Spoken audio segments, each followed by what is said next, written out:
Pemirsa, terima kasih masih bersama kami. Kemarahan sebagian warga Amerika Serikat atas perang di Gaza bisa berdampak pada pilihan mereka saat pemilihan presiden. Ini terlihat di antara pemilih Muslim dan Arab yang terkonsentrasi di salah satu negara bagian penentu Michigan. Selengkapnya dilaporkan tim VOA dari Michigan. Dearborn, Michigan dikenal sebagai ibu kota Arab di Amerika Serikat. Di negara bagian Michigan ini ada sekitar 400.000 warga keturunan Arab. Banyak di antara mereka keras mengkritik kebijakan Amerika di Gaza. I'm not happy with what's happening, and I'm not really hopeful anything is going to change anytime soon. Even if Kamala Harris comes into play, I don't think she's going to be capable to do a whole lot of change. I will not be silent about. Tim kampanye Kamala Harris membidik warga Dearborn dengan iklan menunjukkan simpati capres Partai Demokrat ini atas penderitaan di Gaza. Vice President Harris has chosen a side. Namun kelompok politik yang terkait Partai Republik juga mentarget mereka dengan iklan yang menyorot dukungan Harris untuk Israel dan bahwa suaminya Doug Emhoff seorang Yahudi. We can trust she'll always support Israel. Iklan ini tampaknya membidik 100.000 warga Michigan yang memilih opsi tak berkomitmen dalam pemilu pendahuluan Demokrat guna memprotes dukungan pemerintahan Biden terhadap Israel. Ketika Harris mengunjungi Michigan pertengahan September, para aktivis gerakan ini mengumumkan mereka tak akan mendukung Harris. Myself, a Palestinian American, that I've been a lifelong Democrat. I would love to be part of the voting bloc that elects the very first black female president. But Vice President Harris has not shown me that she will protect people I care about. Harris mengaku mendukung keamanan Israel sekaligus hak warga Palestina. Meski tak mendukung Harris, gerakan ini juga menentang Donald Trump yang mereka khawatirkan akan lebih lagi mendukung Israel. Kelompok pro-Palestina lainnya, Abandon Harris atau Tinggalkan Harris, bergerak guna memastikan ia kalah meski jika akibatnya Trump menang. I don't think there's any difference in policy when it comes to Palestine or foreign policy when you talk about these two. They're equally evil. Kelompok ini menganjurkan pemilih mendukung capres partai ketiga yang anti perang, termasuk kandidat Partai Hijau Jill Stein. Jajak pendapat menunjukkan bahwa di Michigan, Trump dan Harris sama dukungannya. Tahun 2020, Biden unggul melawan Trump dengan 154.000 suara lebih banyak. Tahun 2016, Trump unggul dibandingkan Hillary Clinton dengan hanya 11.000 suara. Namun kehilangan suara karena Gaza bukan otomatis Harris kalah di Michigan. Serikat Buruh Industri Otomotif, kelompok berkekuatan politik besar di Michigan, telah mendukungnya. Tim kampanyenya juga menggalang dukungan pemilih kulit hitam. If the black turnout goes up and Arab American voting goes down for the Democrats, will those cancel each other out? I don't know. With the unions out there banging on the doors and doing everything they can, the UAW, that's going to make a difference. Variabel lain jika Trump berhasil merangkul pemilih keturunan Arab dan Muslim. Amir Ghalib, wali kota Hamtramck keturunan Yaman, mendukung Trump setelah bertemu dengannya minggu lalu. Dukungan ini bermakna simbolis. Hamtramck, kota di dekat Dearborn, berpenduduk 30.000 jiwa, banyak di antaranya Muslim. Inilah satu-satunya kota di Amerika yang seluruh anggota Dewan Kotanya pemeluk Islam. Dari Dearborn, Michigan, Patsy Widakuswara, Rifan Dwi Astono, VOA. Pemirsa, Perdana Menteri Israel Benjamin Netanyahu memberikan pidato di sidang umum PBB pada pagi kemarin waktu New York. Kehadiran Netanyahu disambut tidak hanya dengan tepukan, tapi juga dengan aksi walkout atau meninggalkan ruang sidang dari anggota delegasi berbagai negara. Dan pemirsa, untuk mengetahui laporan selengkapnya dan juga informasi-informasi lainnya dari Amerika Serikat, kita langsung bergabung dengan jurnalis VOA, ada Valdia Baraputi yang melakukan langsung dari Washington DC di sana. Valdia, apa saja sebenarnya isi pidato dari Netanyahu di sidang umum PBB yang mendapatkan respon walkout di sana? Ya, selamat petang waktu Washington DC, rekan-rekan. Sebetulnya banyak hal yang diutarakan oleh Perdana Menteri Israel Benjamin Netanyahu pada pidatonya yang berlangsung lebih dari 1 jam di markas PBB di New York pada pagi tadi waktu setempat. Namun terdapat beberapa poin-poin penting yang diutarakan mengenai diantaranya perang di Gaza dengan kaitannya dengan Hamas, kemudian serangan-serangan Israel di Lebanon dan kaitannya dengan Hizbullah, serta penolakan Israel akan gencatan senjata baik di Gaza maupun di Lebanon. Seperti yang dapat Anda lihat di layar kaca saat ini, pada saat Netanyahu memasuki ruangan, sejumlah delegasi dari berbagai negara ini memilih untuk walk out atau meninggalkan ruang sidang PBB. Di antaranya termasuk Indonesia, kemudian ada juga Turki, Saudi Arabia, dan tentunya juga Palestina.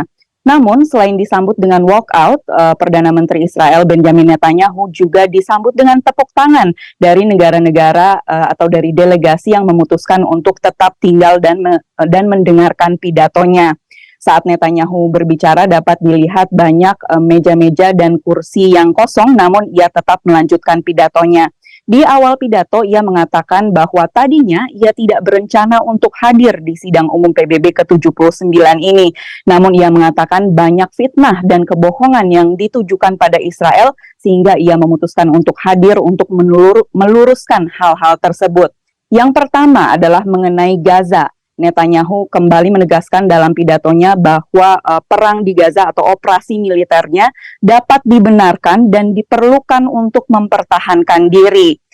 Ia menyatakan bahwa perang dapat berakhir dengan satu kondisi, yakni Hamas menyerah, meletakkan senjata, dan membebaskan sandera. Dan jika hal tersebut tidak tercapai, maka ia berkata Israel akan berjuang sampai mencapai kemenangan total. Nah, yang kedua adalah mengenai Hizbullah. Seperti yang kita ketahui bahwa saat ini Israel telah tengah berperang baik di Gaza maupun di Lebanon. Menurut Netanyahu, ia telah mentolerir serangan-serangan Hizbullah selama 1 tahun kebelakang dan dalam pidatonya ia mengatakan bahwa hal tersebut telah cukup.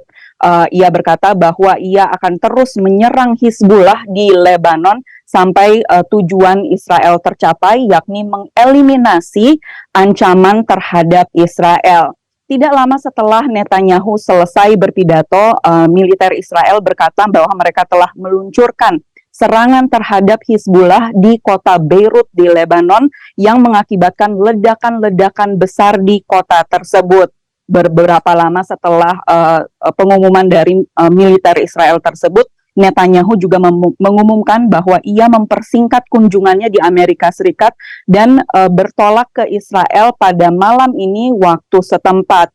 Kami juga mendapatkan laporan bahwa saat ini serangan Israel di Beirut, Lebanon terus berlangsung. Sementara seperti yang dapat Anda lihat di layar kaca ini, di luar markas PBB, ribuan orang demonstran ini berunjuk rasa untuk memprotes eskalasi militer Israel di Lebanon yang sedang berlangsung, juga pemboman yang terus berlangsung di Gaza. Selain itu, seperti yang dapat Anda lihat juga terdapat unjuk rasa untuk memprotes serangan Israel, tapi juga menuntut pemulangan sandera.